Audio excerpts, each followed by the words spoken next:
Hello, I'm Terry Stalkup with Snow Creek Landscaping.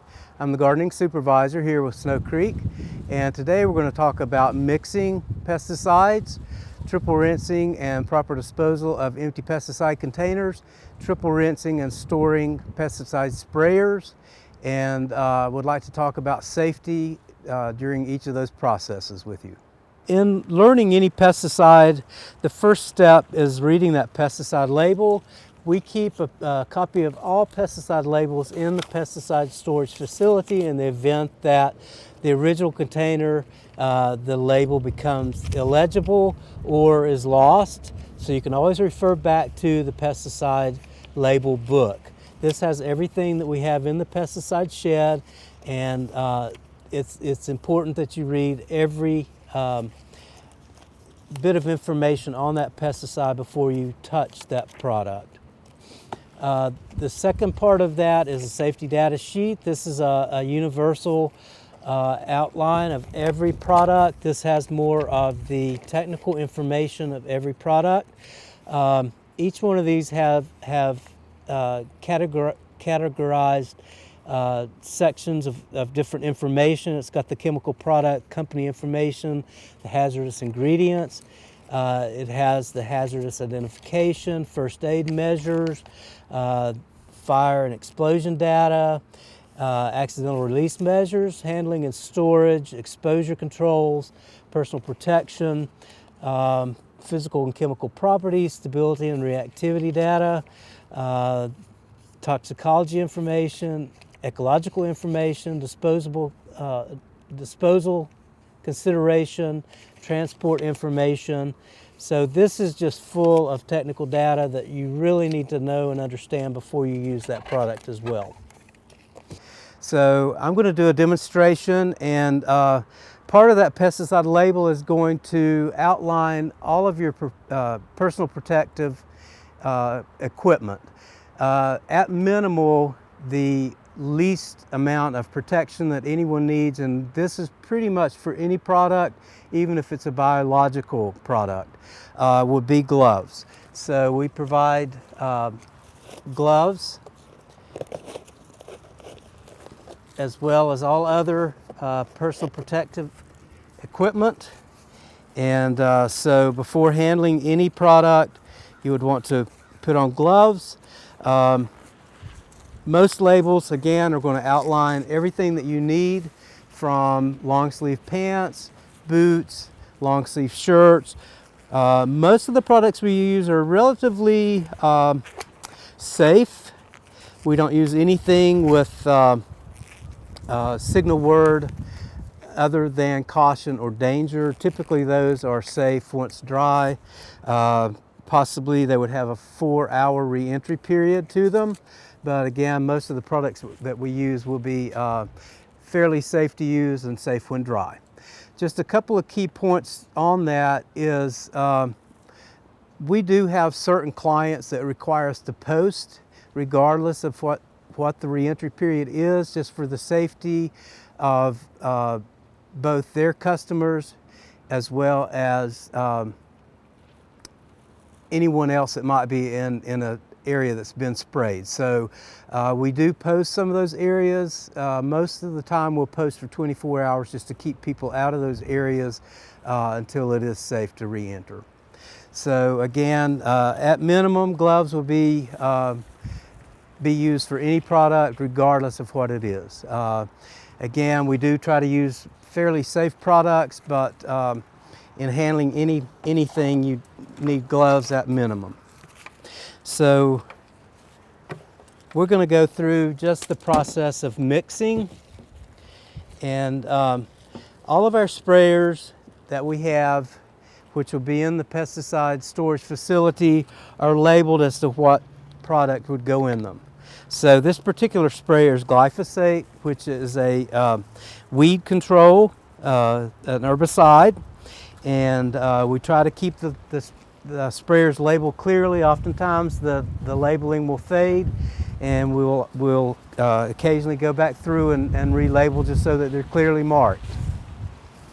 So just for the demonstration, this is a mock pesticide, just a demonstration. and a rate per gallon just for this practice. So this particular product is 1 ounce per gallon. As you open the lid, all of the sprayers are going to come with a strainer basket. That basket needs to stay in the sprayer. It's there for a purpose. That's to keep foreign objects from getting down into your tank and clogging up your spray hose and your valve. So make sure that that's kept clean. Oftentimes it'll get debris down in there. If that's the case, you can take it, turn it upside down, wash it with water just to keep it clean. So that's there. We're going to take our product. Again, the rate on this particular product that we're using for demonstration is 1 ounce per gallon. So say we're going to mix 2 gallons, we'll measure out 2 ounces. And there's our 2 ounces. Pour that in the tank. So after the product is in your sprayer, you want to rinse out your container or your measuring device really well with clear water. Usually about 3 times will clear it out. And then you want to mix the appropriate amount of water. These sprayers do have a graduated measurement of the volume on the side. This is a 4-gallon sprayer. 4 gallons is all the way to the top. We're mixing 2 gallons. So we're going to pour enough water in here to have a 2-gallon mixture. And you can see the 2-gallon mark is right here.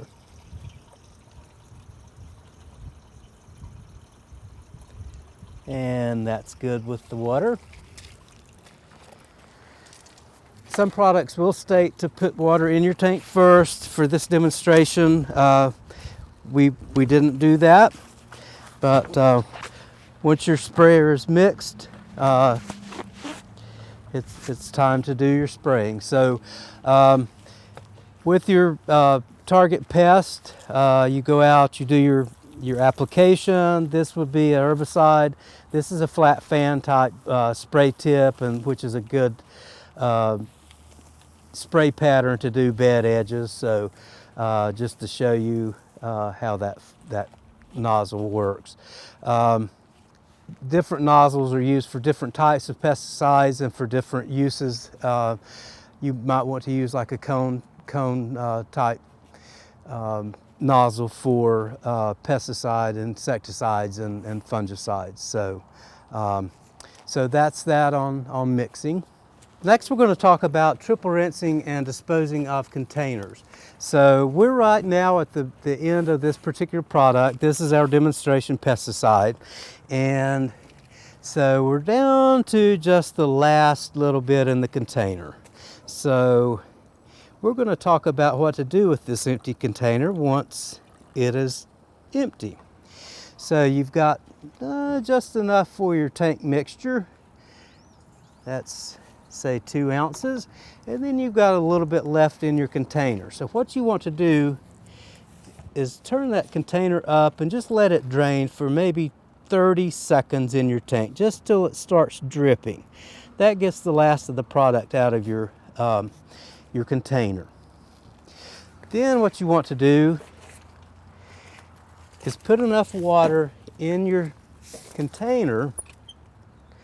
This is a 2.5 gallon container, so we don't want to put a whole lot in there, maybe a quart.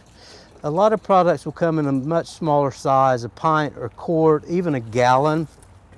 On those, you want to put maybe a quarter of the volume in water, cap it, and you want to shake it pretty vigorously, just so you're rinsing the sides of that container. That's going to go in your spray tank as part of your mixture. You want to triple rinse this container, and that will pretty much get what product is in it out. Okay, so there's the first one. We're going to do it a second time.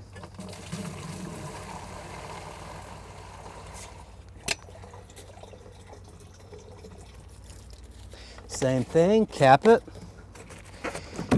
Shake it vigorously and into your spray tank.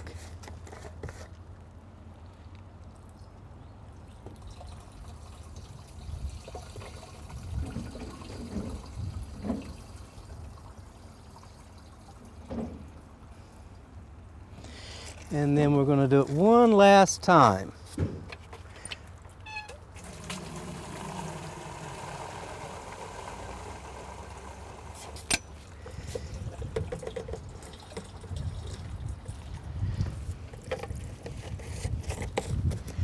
So this not only gets your container rinsed out, you've got your product mixed.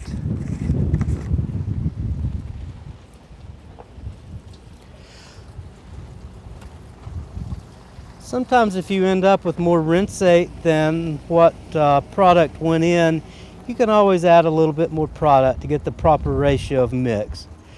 But here I think we've done pretty good. This gives us right at 2 gallons. So that's about perfect for what we put in there as far as the product. So we've got our product mixed. You've ended up with an empty container. Now what do you do with it? If you're on the job site and end up with an empty container, go ahead and puncture it. Usually we carry a pocket knife, even pruner blades. Go ahead and puncture that container. You might even take the lid off of it. Inside the pesticide storage shed, we keep a utility knife just for this purpose. You want to puncture that container, both on the sides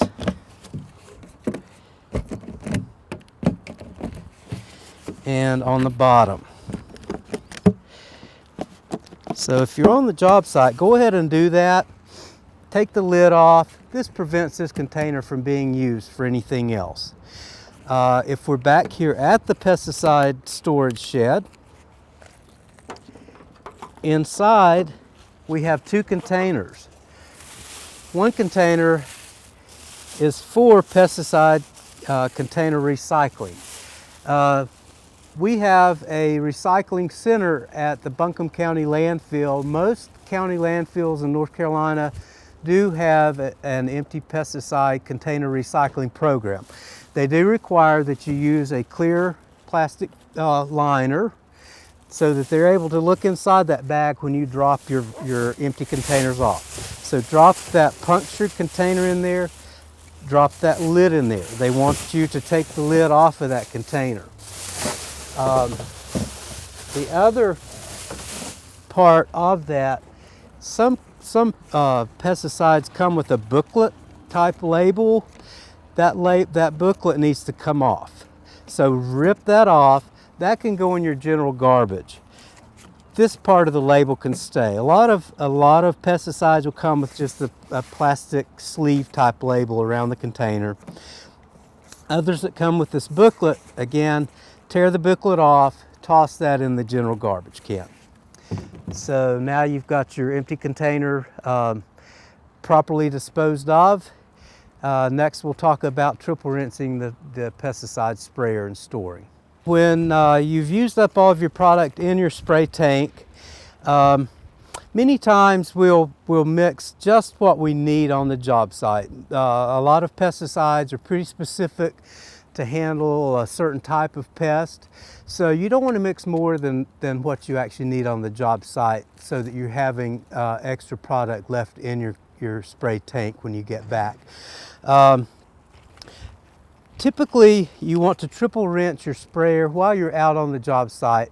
That way, your rinsate can be sprayed out in your target area. So for instance, if you have a specific pest, you have a specific pesticide that you're treating that pest with, then that rinsate water that you're cleaning your pesticide sprayer with can be used in that target area where that specific pest is. If it's something like a herbicide, then usually that's pretty much anywhere. But again, when you're dealing with specific, particularly insecticides and fungicides, try to triple rinse your sprayer where you're out on the job site and you can spray your rinsate in that target area.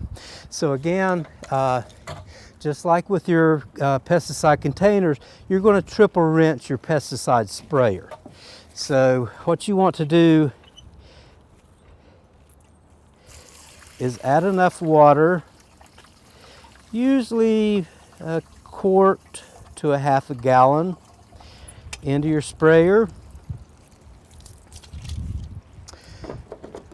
Put your lid on it, and you want to take that sprayer and shake it so that that water will rinse the sides of your sprayer tank. Then you're going to take that rinsate water again, and you're going to spray it in the target area. That was the first rinse. You're going to do that 2 more times.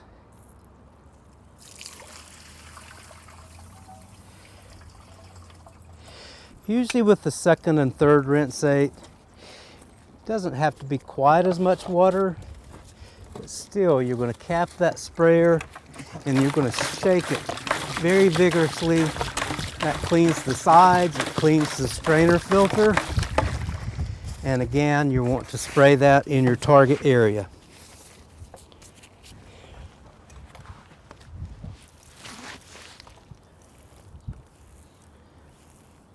So we're going to do one more rinse to this tank to ensure that it's really cleaned out.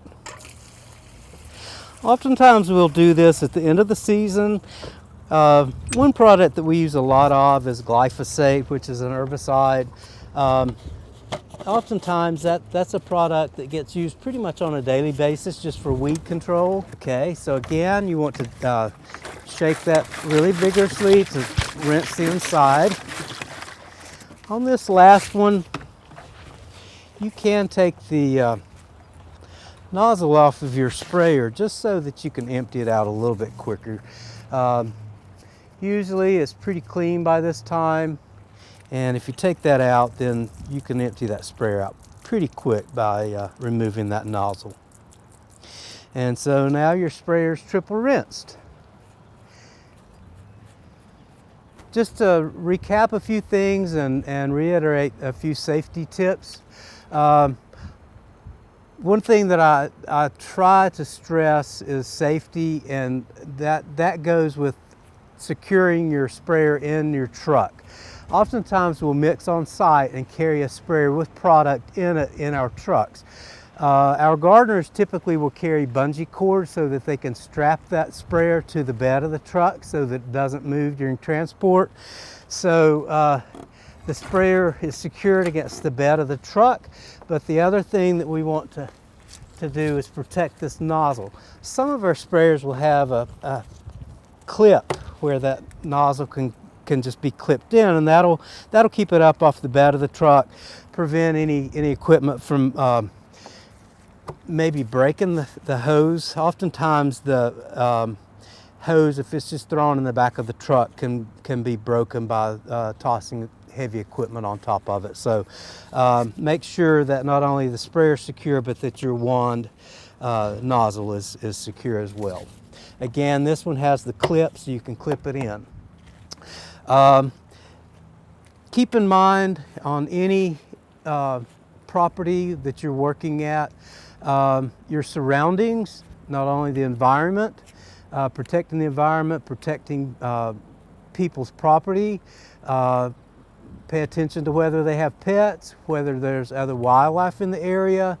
Most of the label on pesticides will state the toxicity to fish, to other wildlife. That information could also be found in the SDS sheets, but just be aware of your surroundings. Pay attention to the weather. If it's real windy, you don't want to be spraying, particularly herbicides, because you may be spraying on one property and that product end up on the neighbor's property. So you want to pay attention to the weather. Oftentimes products will have limited activity if the temperature is too cold or if it's too hot. That's going to be in the label as well. So I can't stress enough, read that label, read the SDS sheet. One thing that's very handy, this is a pretty good way to transport smaller amounts of pesticides. If you transfer any pesticide from its original container, by law, you have to mark that container with the signal word, which here is caution. You have to note the product name. This is Pre-Em, which is a pre-emergent herbicide. This is the full name, the 3.3 EC turf herbicide. You also have to note the EPA registration number and the EPA establishment number, and also the rate of that product. That is required by law. Oftentimes, you'll see this is called a tip and pour, and this is, again, is a real simple way to transport pesticides, and it also has the measuring device built in. So you basically can tip your product up into the measuring part, uncap it, and pour that into your tank. But again, it's required that you have this minimum information on that container. Again, safety first. Make sure that you know what's required in the way of personal protection equipment. Again, today I just used the nitrile gloves, but many pesticides will require a lot more PPE than what I've shown today. And we have everything from Tyvek full suits with the hoods to just the Tyvek booties if you're doing spraying of broadleaf weed control in turf areas. It keeps that product off of your shoes, keeps you clean. We have the Tyvek pants. So make sure you read that label to know exactly what's required in the way of personal protection equipment. One thing I would like to show you in removing gloves, there is a correct way to remove gloves without contaminating yourself.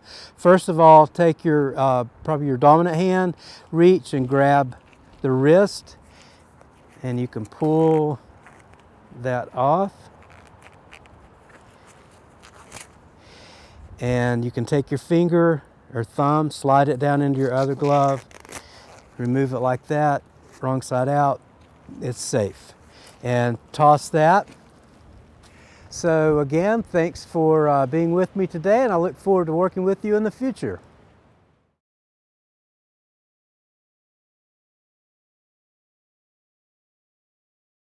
I'm Michael Poole, the landscape supervisor here at Snow Creek, and today I'm going to be telling you a little bit about simple repairs. So, as you can see here on the truck bed, I've got numerous types of pipes. It's inevitable that when you're digging around out in the field, you're going to run into something and break it. So today I'm going to give you the proper protocol on how to contact your supervisor, let everybody know, and potentially make the repair in the field and save everyone time and money. So first of all, we're going to start out with the corrugated pipes. I've got 3 different types here. This is corrugated pipe. It's just corrugated inside. It's a 6-inch, so it's important to know what size pipe you break. So we've got 6-inch here, and the rest of these are 4-inch. If you're not sure, you can always just dig it out, take a picture with your camera, and send it to your supervisor, and they could be able to tell you. And that's always want to be your first step when you do hit something. Dig it up, find out what it is, and notify your supervisor, and take a picture if you can, and send pictures to them so that we can get it repaired quickly. So moving down this line of pipe, we've got the 6-inch corrugated. The next one is 4-inch. You'll see these are both 4-inch, but they're uniquely different. This pipe here has a smooth interior. It's called double wall. So sometimes you'll run into that. It is a completely different repair fitting than the actual single wall corrugated. This particular pipe is a French drain pipe, and you can see it's got a sock on it, and this is used to capture water in the ground. So if you do break this pipe, you can see it's got holes in the pipe. So if this sock is broken, and it is not fully taped back up, the pipe can get clogged with soil, and eventually it will be filled up, and this pipe cannot be cleaned out. You'll end up having to dig up the whole thing and replace it. So it's very important when you do make a repair on this type of pipe that you have the sock completely covered over both sides of the connection. So the next pipe is just a solid 4-inch pipe, and this is where I'm going to teach you how to make a 4-inch repair. So let's say you have destroyed this with your shovel, and you'll dig out around it, figure out what it is, then you will make a cut on either side to even up the rings. So you want it to be smooth on either side, but you want to be careful not to cut too much of the pipe off. If you do that, you may end up having to use 2 couplings instead of 1, which is always still a possibility. So this is an internal coupler. It's going to be best used for in-ground. They also make an external coupler, but if your pipe is already installed, the internal coupler is the way to go. So basically all you're doing is you're going to bend your pipe up, cram this in all the way to the middle ring, and then bend this pipe up. They'll meet together in ground and hopefully stab together easily. So you can see here you've got this connection made. It's already back, so what you want to make sure of now is that we seal this whole piece. So there are multiple types of tape you can use. This is pipe tape. It's really good waterproof tape. It gets down in the ridges and makes a good seal, but you can also use duct tape. It's perfectly acceptable. And then once you have that taped up, you want to make sure that your pipe is still draining the direction it was supposed to drain, so that you're not causing a clog or a backup in the system. So just make sure it's aimed downhill. So moving on to other types of pipe. These are types of PVC pipe that you may come into contact with. Irrigation lines are typically on the 1-inch side or the 3/4 inch side. These are both just smaller pipes, and you'll run into those a lot in residential and commercial projects. The next 2 types of pipe are mainly used for drainage. You've got 2 different sizes here. Although these are both 4-inch pipe, you can see that this side is sewer and drain pipe. It's a lot thinner walled. Now this one is also a 4-inch pipe, but it's a Schedule 40 pipe.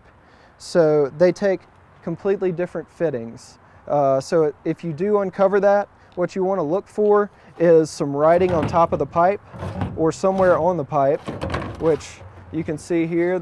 It says 4-inch sewer pipe, so you'll know to tell your supervisor what fittings to get. And this, while it doesn't say anything on it, you can tell by the thickness that it is Schedule 40. So that's just one thing that you'll learn over time in the field. So you can see this particular fitting is a sewer and drain fitting, and it is the same exact diameter as the Schedule 40 pipe. So it won't work. So it's important to differentiate when you notify your supervisor what type of pipe you've hit. So that being said, it's always a good practice when you do install PVC, if you ever do, to make sure the writing on the pipe is facing up. That way, if you break it in the future, you know what you're dealing with. You don't have to cut it and dig up a big section. You'll be able to see it right there. And even if you're not fixing it in the future, that'll help whoever does break it. Moving down the line here, we've got a gray conduit. This is generally used for electrical. We do not deal with any kind of electrical installation, so if you see this pipe, you normally will not break it. Unless you're using a machine, you could have the potential to break it, but do not mess with anything in it. So we will call an electrician to do that. Moving on, other types of pipe you will definitely come in contact with are drip tube and funny pipe. So you can see these 2 look similar, however the interior diameter is completely different. This pipe on the left here, this brown pipe, is drip tube, and it is used in a low pressure situation. So the pipe on the right is funny pipe, and it's used in a high pressure situation. So there are 2 different fittings for these, as you can see here, kind of color coded. So they're a little bit different. This one makes a better connection in the pipe. So if you do cut this, what you're looking to do, generally it's connected to an irrigation head. So you want to dig out, make a good clean cut on both sides of the funny pipe. And you've got plenty of room to work with to make a cut. You've got a 1/2 inch to work with there. So basically all you're going to be doing is cramming this as far in as you can get it. And that's the same on this side.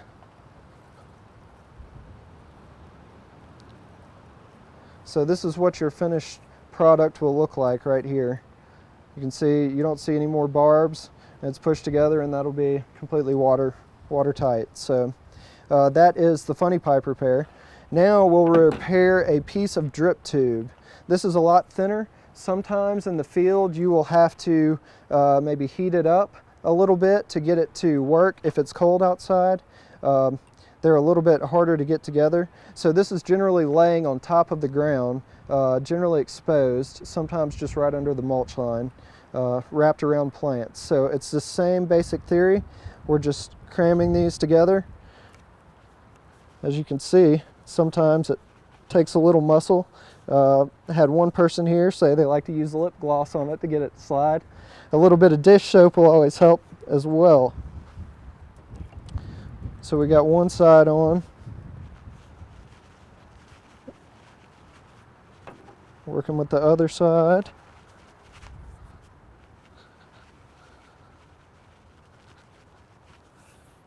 So we've got the connection remade. So there are certain times when you may not have this fitting. It's always a good idea to have one of these guys. This is an end cap for the drip line. If you don't have the connection in the middle to for the straight barb to tie it together, you can just cut off the end of the line so that water doesn't flow out all over the place during the night when the system comes on. So here's how this works. You slide one side on over the drip tube, fold the drip tube down, and then you slide the other side back up. And you'll end up with a product like that, and that will keep the water from coming out this side. And then just notify your supervisor and tell them they need to come out and make a repair with the barb the next day. Action. All right, now we're going to talk about different types of wire you could encounter in the ground. There's homeowners run stuff everywhere, we run stuff everywhere. A lot of times cable line, phone line isn't marked, so I'm going to give you basic knowledge of wires and what to look for so you can notify your supervisor or potentially make the repair in the field yourself. So starting first, this is Romex. A lot of times this is used by homeowners to maybe run power from their house out to a building. And this wire, some of it is rated for direct burial. That means it could be in the ground by itself without a pipe on top of it. It could be just buried directly in the ground. So if you ever hit anything that looks like this or encounter it, do not touch it. Don't dig around it, just leave it alone. This is a situation where an electrician will have to make a repair. So stay away. Now moving down the line, we've got, this one is common. I know you have all probably seen this before. This is coax cable. As you can see, it's got the black outer coating. It's got a braided steel cable around the outside, a little bit of white foam, and then the copper wire in the middle. So this is commonly, when you call in a locate ticket, not located by the company. So inevitably you will hit it. It is marked in orange in the field if you do encounter it. So this is easily repaired, but I'm not going to explain that to you today. Just get in touch with your supervisor, tell them you hit coax cable, and they'll be able to make the repair.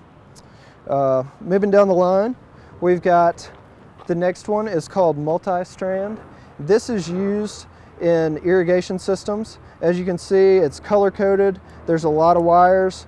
This is 12 strand, but they go all the way up into the 20 strands. So this is basically controlling all of your irrigation zones. You don't want to hit it because you have to match all the colors back up, and it's a lot of splicing. It takes a long time to do. So if you do hit that, make sure and notify your supervisor that it is, in fact, irrigation wire. Now this is very similar to telephone line. A lot of times telephone line will have multiple wires in it. The only difference is it will have a copper sheet around the outside underneath this black coating, and it'll be really greasy on the inside. So if you hit that, that should be an identifier that you've hit the phone line. But if you're not sure, you can always look at the outside of the wire, and on a phone line it will have a picture beside the description of a telephone, so it's easily identifiable. So this next wire we're looking at, this white wire here, is commonly used for irrigation systems as well. You'll see it in red and white, and it's just a solid piece of copper wire with an insulated cable. A lot of times when you encounter this, there will be 5 or 6 of them running together all over the place. Easy to repair, but just know that this could be substituted for the all of these wires. So you could have 5 to 10 of these running in one trench. So beware when you see it that there could be more. Last but not least, one wire that you will definitely run into is low voltage lighting wire.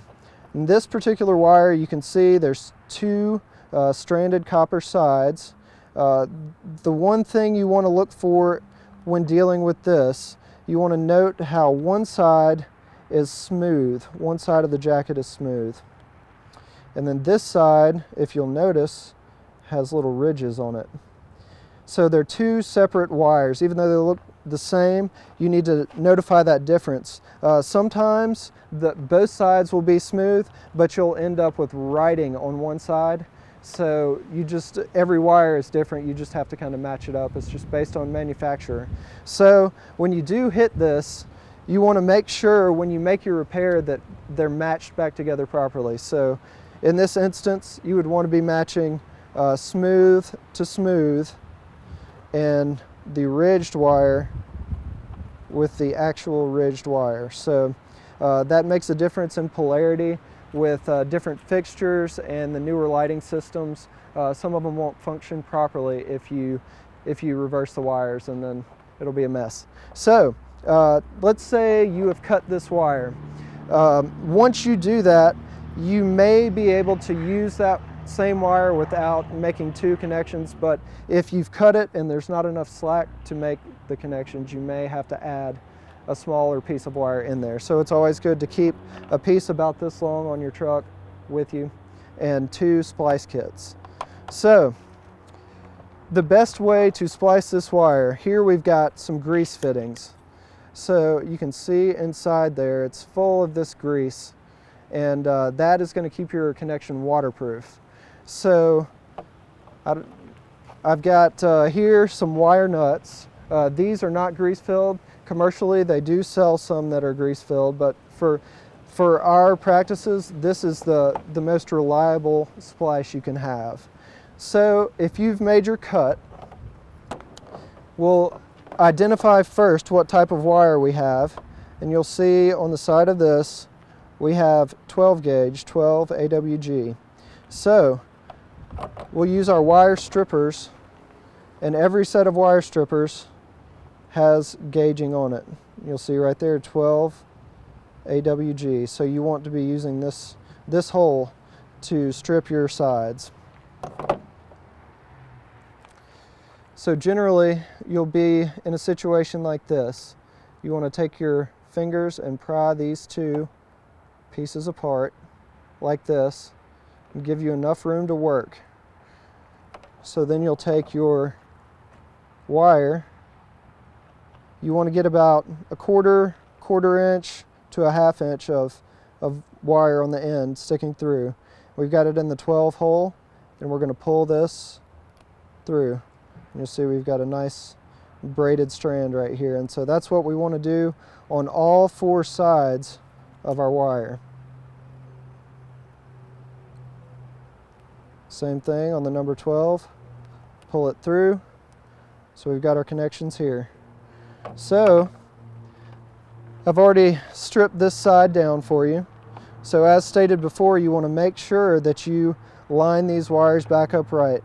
You can see both sides of this are smooth. There's no ridges, so these are the ones you want to match up. So you want them to be right at the same height on the end, kind of pinch them together like this. You'll take your wire nut and you'll screw this on clockwise. And that wire nut is going to twist those pieces of copper together, and you'll just turn this wire nut until it stops. And you can't turn it anymore. So there it is. So there's that connection. We're going to do the same for the opposite side. Get the two wires close together, slide the wire nut on, twist it until it stops. So you've effectively made your connection. So now it is a good connection, however it's not weatherproof and waterproof. And if water were to get in this right now, your system would stop working. So in order to make it waterproof, what we're going to do is use these grease packs. So they pop open. You open it up like so, take the wire nut and push it all the way down to the bottom. And once you've got it in there, you don't want to remove it because the grease has got on all sides of the wire nut and made it waterproof. So you can see right here, they've got little tabs on each side. Pull your wires out to the side, fold the top down, and you'll see these two will snap down like that. So this connection is good to go. And we just do the same with the other side. Push it all the way in till it hits the bottom. Slide the wires out. Close your connection, you'll hear it snap. And then you've made your connection, just bury it and cover it up. Make sure the system is functional, and that's it for a low voltage repair. I hope you've enjoyed my spiel on small repairs. If you ever run into a situation where you're not sure what to do when you break something, always first notify your supervisor, tell them you've got an issue, and it's inevitable that you're going to break something, you're not going to get in trouble. Just let them know, and they'll figure out the best way to deal with it, and hopefully save some time and money, and you'll gain a little bit of experience and knowledge for next time you make a mistake. I really appreciate everything today. Again, my name was Michael Poole. I'm the landscape supervisor here at Snow Creek.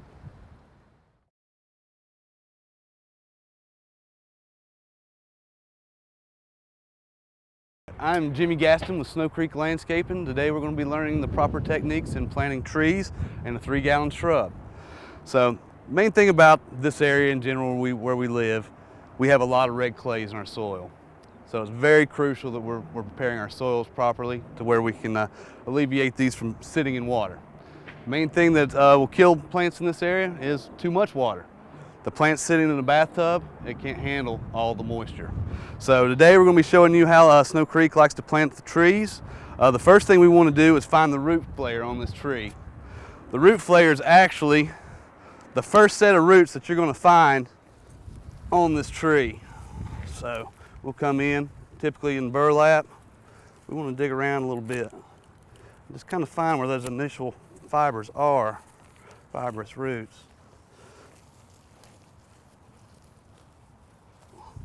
The reason we want to find that is because a lot of the growers in this area like to furrow their rows in their nurseries, and as they do that, they build soil up on the trunks of the trees, which is very bad for the trees, can cause a lot of fungal issues, and then ends up with pest issues as well. So let's flip this over and we can show you. We found the root flare, really right in this area. We found where our roots are starting to fan out in this area. So all this soil up here is actually excess soil. So the next thing we want to do is we want to measure this tree. We want to measure to where this root flare is going to be 2 inches above our hole, above grade. So all we do is come by side there, take a quick measurement, just a little finger measurement's enough. That right there would be level with the ground. So we want to go about 2 inches, strictly about 2 inches above ground, so we don't have to dig that big of a hole. So what we like to do is we'll take another shovel, lay across that way so we can determine kind of the depth. So as you can see, right now we're right where we need to be. Really, really close. But one thing I do recommend is get in and jump in your hole a little bit. Get rid of some of this compaction or lack of compaction. If we don't compact the base of this, we'll have a tree settled after a couple of rains, and then it's going to be too deep, and we've defeated what we're trying to do. All right, next thing we want to do is make sure that our hole is twice as wide. We like to dig twice as wide, strictly for the purpose to give the roots some place to grow. So we'll come in, take a quick measurement like that. So that's 1. Come back, that's 2. So as you can see, we still got a little bit more digging that we need to do to get the width right. Now we're not asking you to dig a square hole. We want to dig more of a conical fashion to where the base can still sit in without having to dig too much. As I said, all the roots are going to be growing in that top 2 to 3 inches of soil. So that's why we want to get it up above that water table. So really just kind of scouring off the edges. A little bit there. I think we're pretty close.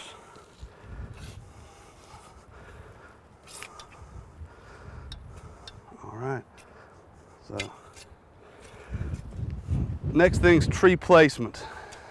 So we want to try to get this tree to the center of the hole is where we want to have it, so it's got room to grow all around. At the same time, this tree's been tied up. We also need to take a look and see what's the best face for this tree. So we'll go ahead and untie this. Take a quick look and see what we decide would be our best face. It's also a good idea to untie any of the larger trees you have, because as soon as you get them in the hole, you realize you haven't cut out the top string. You have to take it out of the hole and recut it. Tags are also crucial. We like to take the tags off our tree just to add that little bit of detail that we care. So looking at this, I would say probably this is going to be more of the tree, more of the face we'd like to see. So we'll move that. We'll consider looking that way face.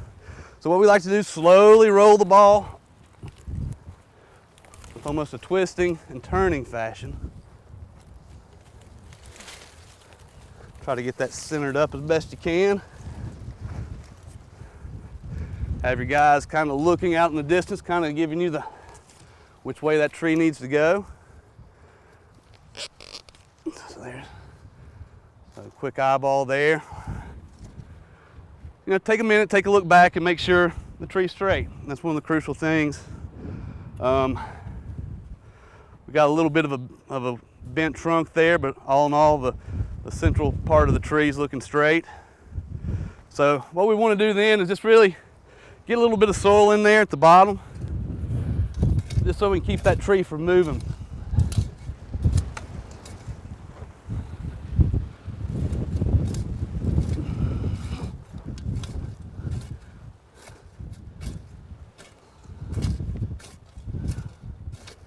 All right.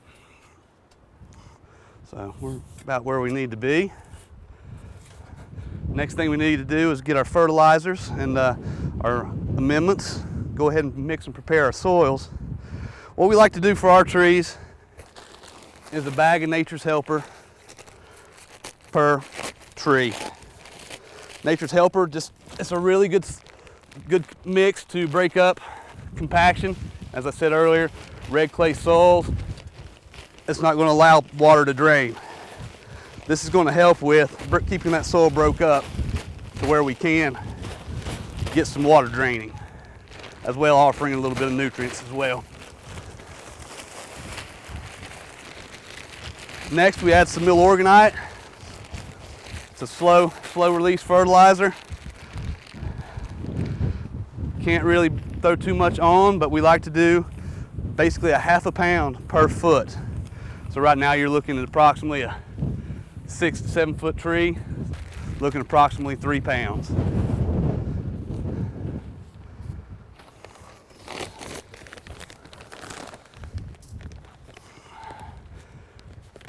Next fertilizers are super triple phosphate.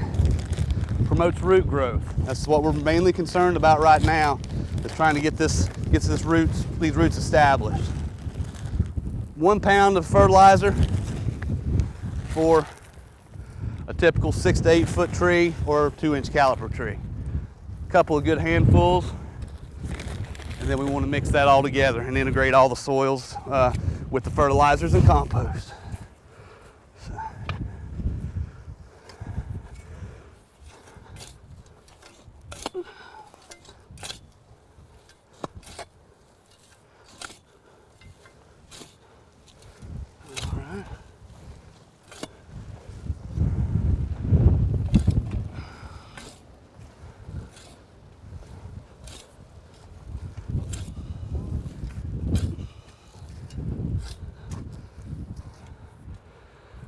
All right, I think we're good. Next thing we want to do is come in and disassemble the cage that we've got underneath the basket. So what we want to do, come in, remove any of the nylon strapping that you see. That'll cause girdling of the tree if it's left on over time. It'll wrap around the trunks and you'll start seeing some issues as they get older. Next thing is wire basket. We have a wire basket in here. We like to remove that top third of the basket. Reason being is that top third of this root ball is really where you're pushing all your roots out. So we really need to have some room for these roots to grow without causing girdling as well in these cages. So take our bolt cutters, come through, find that basket.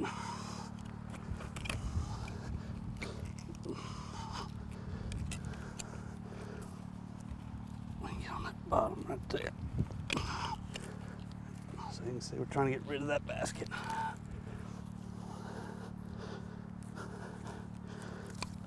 Come here, you. There we go. So fourth around. Get that one up there.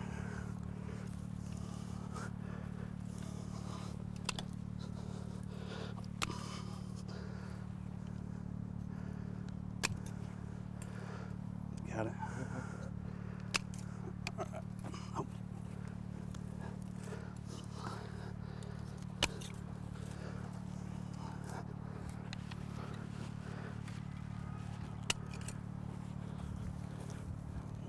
Right there. So there we go. There's the top third of the basket gone. Next thing we like to do after that is get rid of all this excess burlap. This tree's been in the nursery for a little while, so the burlap's aged. When you get fresh new trees, it'll be fresh burlap that'll be nailed in on top. So you really want to take all your nails out, pull your burlap back as far as you can, and with a razor knife, cut that out. If you don't cut that out, it'll act like a wick. Any place that it's exposed to air, it'll pull the moisture out of the soils itself, dry out the tree. So we got our tree set. Next thing we need to do is get to that root flare we discussed earlier. So we kind of indicated right here was where our root flare was, that first initial set of roots. So it's just a little shave right off the top, just to get those roots exposed.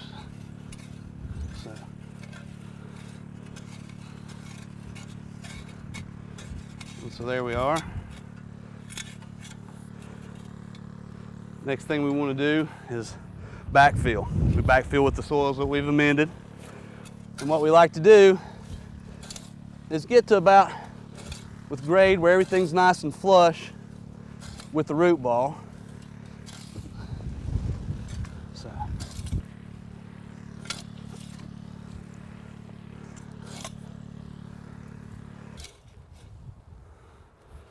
I think we're about where we need to be. Next thing we want to do is come in and form what we call a watering ring. Basically that's just so we can hold the water in around the plant during its initial install. What we like to do is pull all the dirt we can towards the end of where we dug our hole. So we're getting to the outside of that root ball.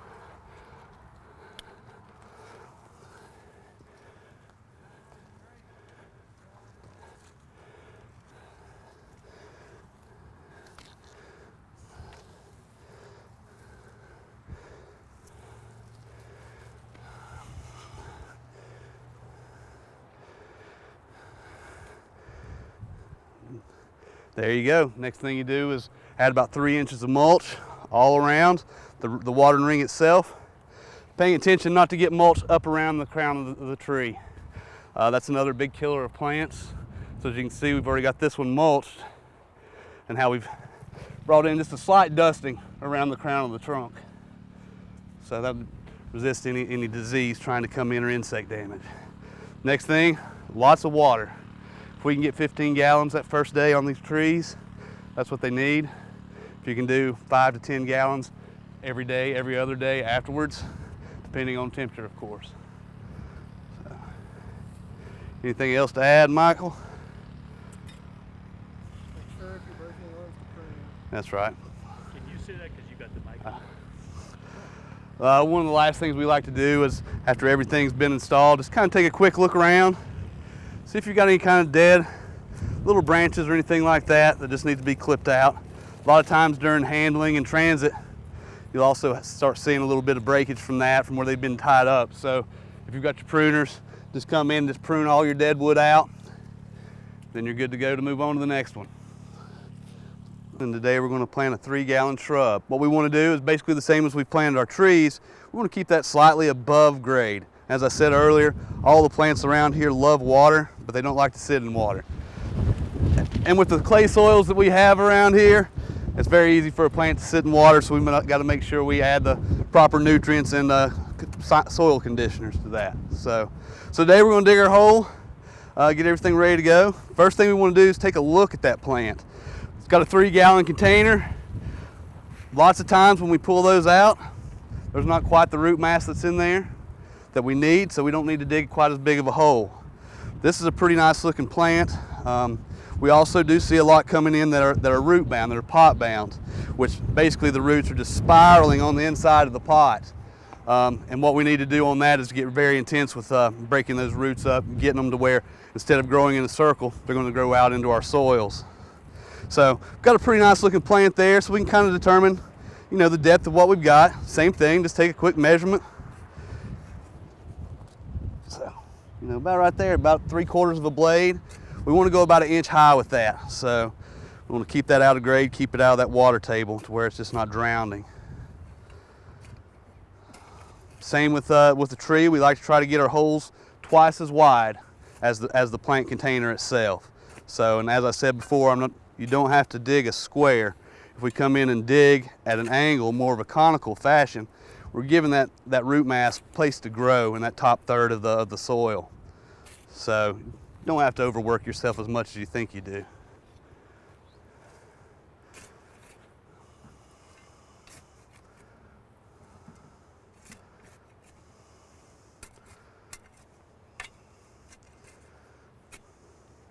Same as before, make sure to tamp down the bottom of that so we don't have any settling coming up after the first couple of waterings or initial rains. So looks like Michael's pretty close there. Place it in there, kind of take a look at your existing grade that you had, and you can determine maybe a little more soil, maybe a little less. Looks like he's about on point right there. So the next thing we do is Nature's Helper. That's our pine soil conditioner. It's going to allow to help break up the heavy clays around this area. For a typical 3-gallon plant that we have today, we recommend about 1/4 of a bag of the Nature's Helper per plant.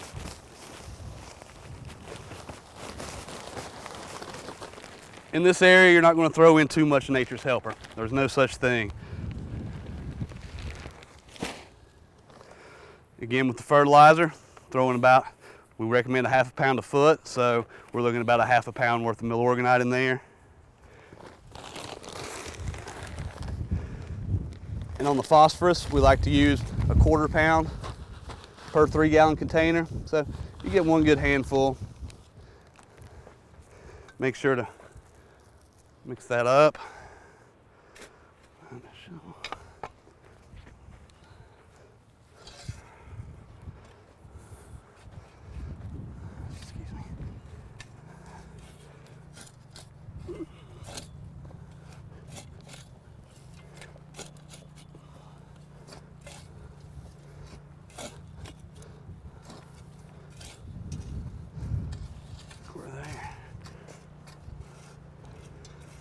All right.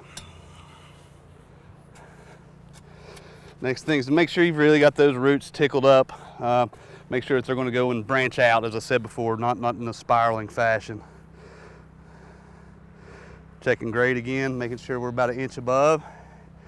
And the next is making sure that pretty face is forward. One of the crucial things is always to make sure the prettiest face of that plant is aiming toward the direction that it's going to be seen. Perfect. Next is the backfill. What we like to do is get to where we're flush right there with the top of our plant, with the crown of the plant. As done so there. Next is a watering ring. We like to get that watering ring right on the outside of the hole that we've dug. That's going to allow for the water to be sitting on these, help these roots, and also just to keep water in this area versus just trying to water all around and it's not doing any good. It's just not focused on the plant. Also in watering, there's no reason to be watering the foliage, no reason whatsoever. Make sure you're watering down at the base of the plant on the root ball itself.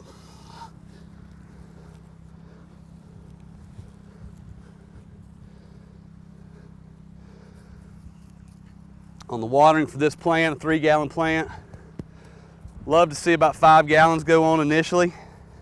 And then of course with temperatures fluctuating, just making sure you keep your plants moist, and if you can get 3 gallons in there every couple of days, you'll be in good shape. Next thing to do, add your mulch, get everything cleaned up, and you're done.